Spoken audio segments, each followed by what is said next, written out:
ఇది నమస్తే తెలంగాణ హెడ్లైన్స్గా ఉన్నాయి. ఇక ఈనాటి నుంచి మనం ముందుగా విశ్లేషణ చేయడం స్టార్ట్ చేస్తే కనుక మెజార్టీ స్థానాల్లో గెలవాలి, బూత్ స్థాయి నుంచి పనిచేయాలి రాష్ట్ర నేతలకు ఏఐసీ అధ్యక్షుడు మల్లికార్జున ఖర్గే దిశానిర్దేశం. అయితే లోక్సభ స్థానాల సమన్వయకర్తలకు అవగాహన కార్యక్రమం తెలంగాణ నుంచి హాజరైన ఉప ముఖ్యమంత్రి బట్టి మంత్రులు ఇతర నేతలు. అయితే ఓవరాల్గా లోక్సభ స్థానాల్లో 17 స్థానాలకు గాను 17 స్థానాలు టార్గెట్గా పెట్టుకొని కనీసం 15 స్థానాలు గెలవాల్సిన ఒక లక్ష్యంగా కాంగ్రెస్ పార్టీ ఒక ప్రత్యేక ప్రణాళికలు రూపొందించుకున్న క్షేత్రస్థాయిలో ఉన్నటువంటి ఈ కోఆర్డినేటర్ అందరూ కూడా పార్లమెంట్ నియోజకవర్గాల కోఆర్డినేటర్ అందరూ కూడా యావత్ భారతదేశంలో కాంగ్రెస్ పార్టీ కోఆర్డినేటర్ కూడా నిన్న ఏఐసిసి అధ్యక్షతన మీటింగ్ జరిగింది ఢిల్లీలో. సో దీనిలందరూ కూడా తెలంగాణ రాష్ట్రానికి సంబంధించిన వివిధ మంత్రులు పార్లమెంటరీ ఇన్ఛార్జీలు అందరూ కూడా పాల్గొన్నారు. అయితే ఇక్కడ చెప్పేది ఏంటంటే ఎప్పుడు కూడా అసెంబ్లీ ఎన్నికలు పార్లమెంట్ ఎన్నికలు రెండు సమానంగా ఉండవు. అసెంబ్లీ ఎన్నికల్లో ప్రజలు ఒక నిర్ణయం తీసుకుంటే మనం గమనిస్తే కనుక గతంలో ఎన్నికల ఉదాహరణ తీసుకుంటే 2018లో ఒకే ఒక్క సీటు గెలిచిన బీజేపీకి 4 ఎంపీ స్థానాలు కట్టబెట్టారు. అదే 80కి పైగా స్థానాల్లో గెలిచినటువంటి బీఆర్ఎస్ పార్టీకి 9 స్థానాలే. ఇక కాంగ్రెస్ పార్టీ విషయానికి వస్తే కేవలం 3 స్థానాలు, అది కూడా ఎమ్మెల్యేలుగా పోటీ చేసి ఓడిపోయిన వాళ్ళు లేకపోతే గెలిచిన వాళ్ళు మరోసారి తమ సట్టా చాటేందుకు ఎంపీలుగా పోటీ చేస్తే వాళ్ళు గెలుపొందారు తప్ప కొత్తగా అభ్యర్థులు కానీ లేకుంటే పూర్తి స్థాయి క్లీన్ స్వీప్ అనేది ఎక్కడ కనిపించలేదు మనకి. సో ఈసారి కాంగ్రెస్ ఏం ప్లాన్ చేస్తోంది, ఏదో రకంగా అధికారంలోకి వచ్చినాం కదా, ఎలాగైనా కూడా రాష్ట్ర స్థాయిలో పార్లమెంట్ ఎన్నికలు జరుగుతున్న నేపథ్యంలో దేశ స్థాయిలో కాంగ్రెస్ ప్రాబల్యం కనబర్చాలంటే డెఫినెట్గా తెలంగాణలో 15 స్థానాలు గెలవాల్సిందని ఒక లక్ష్యంగా వాళ్ళు ముందుకు వెళ్తున్నారు. మరోసారి ముఖ్యంగా మీకు గుర్తు చేసేది ఏంటంటే కాంగ్రెస్ పార్టీ ఎందుకు తెలంగాణ ఇంత ప్రత్యేకంగా శ్రద్ధ వహిస్తోంది, ఎందుకు బీజేపీ జాతీయ పార్టీ అయినప్పటికీ ఇక్కడ వహించలేదు ఎట్లేదంటే ఒక ఉదాహరణ చెప్తే కనుక దక్షిణ భారతదేశంలో ఇక్కడ కేరళ కమ్యూనిస్ట్ ఇండియా కూటమి. సో డెఫినెట్గా ఇండియా కూటమి కనుక ఇక్కడ బలపడితే డెఫినెట్గా కమ్యూనిస్టు బలంగా ఉన్నారు, వాళ్ళు కనుక గెలిస్తే ఇండియా కూటమి ప్లస్ అవకాశం ఉన్నది. ఇక తమిళనాడులో కూడా ఇదే పరిస్థితి, తమిళనాడులో కూడా ఈ రకంగానే ఇండియా కూటమి డిఎంకే పార్టీ. తర్వాత కర్ణాటకలో కూడా కాంగ్రెస్ అధికారంలో ఉన్నది. సో కాంగ్రెస్ ఇండివిజువల్ గెలిచే అవకాశం ఉంటుంది ఇక్కడ.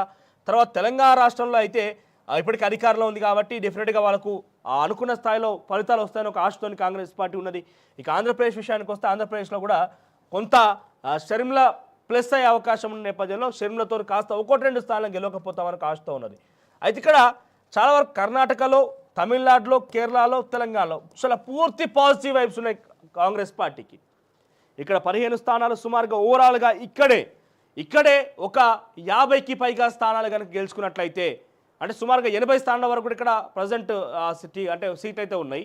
ఇక్కడ కనుక గెలుచుకుంటే మెజార్టీ స్థానంలో కనుక గెలుచుకుంటే ఉత్తర భారతదేశం నుంచి ఒక 50-40-50 మొత్తం ఢిల్లీ లేక ఇతరాత్ర నుంచి ఒక 40-50 వచ్చినా కూడా ఒక 150 వరకు కాంగ్రెస్ పార్టీ టార్గెట్గా పెట్టుకున్నది. ఇండివిజువల్గా కాంగ్రెస్ పార్టీ గెలిచే స్థానాలకు 150 టార్గెట్గా పెట్టుకున్నది. ఒక ఇండియా కూటమిలో భాగస్వామ్యం ఉన్న పార్టీలు కాస్త ఒక 100 స్థానాల వరకు గెలిపొందినా కూడా సుమారుగా ఇంచుమించుగా ఆ స్థానాలు చేరే అవకాశం ఉంటుంది. సో అవన్నీ కలిపి ఒక 150 నుంచి 200 స్థానాలు గెలిపొందిన సుమారుగా సో ఒక 300 స్థానాల వరకు 300 పైచిలుకు స్థానాల వరకు టార్గెట్గా పెట్టుకుంది కాంగ్రెస్ పార్టీ. సో ఏదో రకంగా గెలవాలని ఒక ప్రయత్నంలో భాగంగా తెలంగాణ మీద ప్రత్యేక శ్రద్ధ. ఎందుకంటే ఇక్కడ తెలంగాణ కర్ణాటక మీద అధికారంలో పార్టీ కాబట్టి అధికారంలోకి వచ్చిరు కాబట్టి అక్కడ ప్రజలు డెఫినెట్గా కాంగ్రెస్ వెంట ఉంటారు కాబట్టి దాన్ని పోగొట్టుకోకుండా మీరు క్షేత్రస్థాయిలో పనిచేయండి, కాంగ్రెస్ని గెలిపించండి ఒక దిశానిర్దేశం చేస్తూ నిత్యం తెలంగాణ మీద ప్రత్యేక శ్రద్ధ వహిస్తున్నారు. మీరు గమనిస్తే కనుక ఇన్ని రాష్ట్రాల్లో ఎన్నికలున్న ప్రియాంక గాంధీ, సోనియా గాంధీ, రాహుల్ గాంధీ పదే తెలంగాణ మీద ప్రత్యేక దృష్టి సారించారు. వాళ్ళకు తెలుసు తెలంగాణలో ఒక స్కోప్ ఉంది, ఒక హోప్ ఉంది, ఇక్కడ గెలవగలుగుతామని ఒక ఆశతోనే వచ్చి కానీ డెఫినెట్గా గెలుపొందిర్రు. ఇక దీనికి తోడు ఉత్తర భారతదేశంలో కూడా చూస్తే కనుక హిమాచల్ ప్రదేశ్లో వాళ్ళకు కొంత పట్టు ఉన్నది, హిమాచల్ ప్రదేశ్లో వాళ్ళకు ప్రభుత్వం ఉన్నది, ఇక స్థానిక సంస్థల వల్ల గెలుపొందిన పరిస్థితి. ఆ తర్వాత ఉత్తరప్రదేశ్లో సమాజ్వాదీ పార్టీతో కాస్త సంప్రదింపులు జరుగుతున్నాయి, వాళ్ళు కూడా భాగస్వామిగా ఉన్నట్టుగా ఇండియా కూటమిలో చూస్తున్నాం మనం. సో ఎట్లా చూసుకున్నా కూడా కాస్త గెలిపే లక్ష్యంగా వీళ్ళకు సూచనలు వినిపిస్తున్నాం. అంటే డెఫినెట్గా ఇది కష్టమే కానీ పెద్ద సమస్య ఏం కాదు, డెఫినెట్గా కష్టమే కానీ పెద్ద సమస్య ఏం కాదంటే ఇక్కడ అర్థం చేసుకోవాల్సింది డెఫినెట్గా బీజేపీని ఓడగొట్టాలంటే కాంగ్రెస్ ఇండియా కూటమి కష్టమే కానీ పెద్ద సమస్య ఏం కాదు. వాళ్ళు తలుచుకుంటే చేయొచ్చు, వాళ్ళు క్షేత్రస్థాయి ప్రజలకు అందుబాటులో ఉంటే చేయొచ్చు.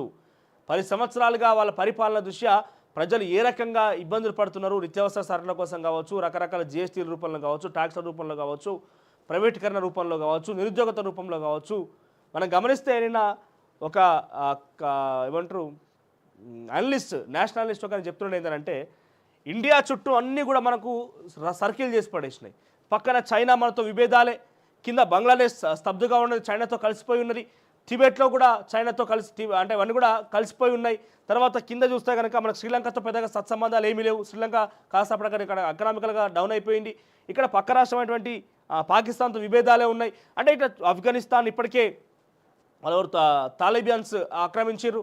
అంటే ఇండియా చుట్టూ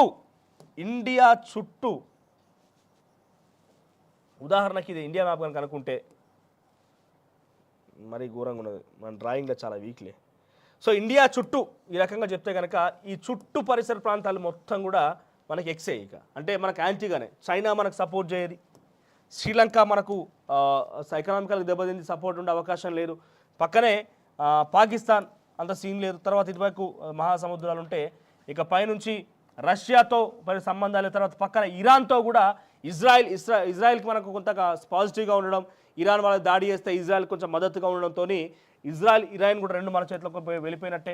రష్యా సందర్భంలో కూడా రష్యా రష్యాతో పాటుగా ఇది మరొక దేశం యుద్ధం చేస్తున్న తరుణంలో వాళ్ళిద్దరి మధ్య సత్సంబంధాలు లేని కారణంగా కాస్త మనం రష్యాకు రెండింటికి కూడా సరిసమాన దూరంలో ఉండడం, పైగా మనమే పెద్దగా ఏమో చేసినట్టుగా ఎలివేషన్ ఇవ్వడంతో రష్యాతో కూడా సత్సంబంధాలు దెబ్బతిన్నాయి. కాబట్టి చుట్టూ గిరిగీసుకుంది ఇండియా చుట్టూ. పెద్దగా ఆ హెల్తీ రిలేషన్షిప్ కనిపించడం లేదు, చుట్టూ గీరేసుకున్నట్టుగా అయిపోయింది. ఇక ఇదే విషయాన్ని గురించి మనం బీజేపీలో మాట్లాడితే ఏమవుతున్నాయంటే బీజేపీ నాయకులు, బీజేపీ కార్యకర్తలు ఏం చెప్తారంటే మోడీ ఆయన ఏమంటారు ప్రపంచ మేధావా లేకపోతే ఏమంటారు దేశకి నేత కాదు, ప్రపంచానికే మొత్తం ఏదో చేయబోతున్న ఒక పదం ఉంటుంది అది. సో ఆ రకంగా చెప్పుకుంటారు. కానీ జరిగేదేమో ఫ్యాక్ట్ ఇది జరుగుతుంది. మీరు గమనించండి, చైనాతోని ఇండియాకి సత్సంబంధాలు ఉన్నాయా? ఆ రిలేషన్షిప్ ఉందా? రష్యాతో మంచిగా ఉందా? పోనీ శ్రీలంకతో ఏమైనా మనం చేయగలుగుతామా? అంటే అంత ఇంపోర్ట్స్ అండ్ ఎక్స్పోర్ట్స్ ఉండొచ్చు, కానీ ఎప్పుడెప్పుడు అని కాచుకొని కూస్తున్నాయి ఈ దేశాలన్నీ కూడా మన మీద. తర్వాత ఇరాన్, తర్వాత ఇజ్రాయెల్ కంట్రీ మీద మన సపోర్ట్ ఇవ్వడంతో ఇజ్రాయెల్ మన మీద కూడా ఆ రకంగా ఒక శత్రుత్వం అనేది పెరిగిపోయింది. రష్యాకు ఆ రకంగానే ఉంది, పాకిస్తాన్ మొదటి నుంచి మనకు పడదు. సో అన్నీ కూడా గిరిగీసుకొని ఉండిపోయినాయి. సో అన్ని నేపథ్యంలో అన్ని సమస్యలు లేవనెత్తి కాంగ్రెస్ పార్టీ ముందుకు వెళ్ళాలని ఒక రకంగా ప్రయత్నం చేస్తోంది. ప్రజలు కూడా ఆ రకంగా దిశగా ఆలోచిస్తున్నారు.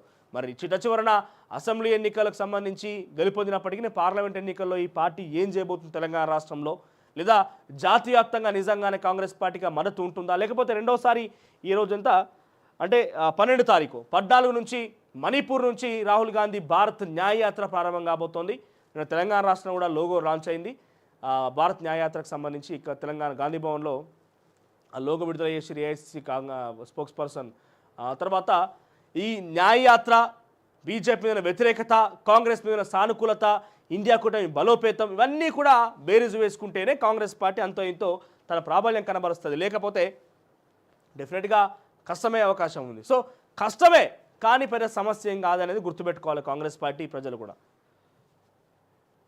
ఇక ఖర్గే సూచనల మేరకు పనిచేస్తామన్న బట్టి క్లస్టర్లుగా రూపొందించారట.